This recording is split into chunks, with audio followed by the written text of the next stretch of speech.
नमस्कार, श्री स्वामी समर्थ. आजच्या व्हिडिओमध्ये आपण दीप अमावस्येला दिव्यांची पूजा करताना या 3 चुका अजिबात करायच्या नाहीत याबद्दल आपण माहिती घेणार आहोत. तसेच लक्ष्मीला प्रसन्न करण्यासाठी काही उपाय या दिवशी आपल्याला करायचे आहेत. ते उपाय आपण या व्हिडिओमध्येही जाणून घेणार आहोत.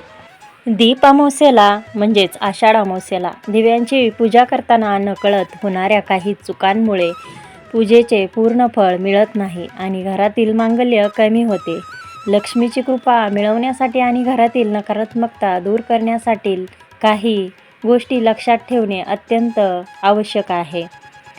तर दीप अमावस्येला कोणत्या 3 चुका आपल्याला करायच्या नाहीत ते आपण जाणून घेऊया. अस्वच्छ किंवा तुटलेले, खंडित झालेले दिवे पूजेसाठी वापरू नये. पूजेसाठी कधीही तडे गेलेले, फुटलेले किंवा गंजलेले दिवे वापरू नयेत. जुने किंवा वापरलेले दिवे असल्यास ते आधी स्वच्छ धुवून कोरडे करूनच पूजेसाठी वापरावेत. पूजेदरम्यान दिवा विझणे अशुभ मानले जाते. दिव्यांमध्ये पुरेसे तेल किंवा तूप घालावे जेणेकरून ते पूजेच्या वेळेत विझणार नाहीत. तसेच पूजेसाठी शुद्ध गाईचे तूप किंवा तिळाचे, मोहरीचे तेल वापरावे. हलक्या दर्जाचे किंवा दुर्गंधीयुक्त तेल वापरणे टाळावे. मुख्य दिवा लावताना त्याचे तोंड म्हणजे वातीचे टोक कधीही दक्षिण दिशेला करू नये, कारण दक्षिण दिशा ही यमाची दिशा मानली जाते. दिव्याचे तोंड नेहमी पूर्व किंवा उत्तर दिशेलाच असावे. तर दीप अमावस्येच्या दिवशी आपल्याला लक्ष्मीला प्रसन्न करण्यासाठी काही खास उपाय करायचे आहेत. तर आपण जाणून घेऊया. सर्व दिवे पितळ, तांबे, माती किंवा चांदीचे असतील तर ते स्वच्छ धुवून हळद, कुंकू, अक्षता आणि अष्टगंध लावून त्याची विधिवत पूजा करावी. त्यानंतर पूजेच्या ठिकाणी किंवा मुख्य दारासमोर सुंदर रांगोळी काढून त्यावर पाट ठेवून दिव्यांची मांडणी करावी. फुलांनी पूजास्थान सजवावे.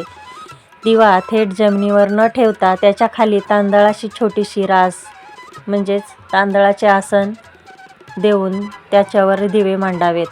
संध्याकाळी घराच्या मुख्य प्रवेशद्वाराच्या दोन्ही बाजूला, तुळशीजवळ आणि घरातील सर्व कोपऱ्यांमध्ये दिवे लावावेत. यामुळे घरातील नकारात्मक ऊर्जा बाहेर जाते आणि समृद्धी येते. तमसो मा ज्योतिर्गमय असा भाव ठेवून आरोग्यासाठी आणि सुखसमृद्धीसाठी दिव्याची आरती करून प्रार्थना करावी. दीप अमावस्येला अशा प्रकारे दिव्यांची पूजा केल्यास घरात नेहमी सकारात्मकता आणि लक्ष्मीचा वास राहतो.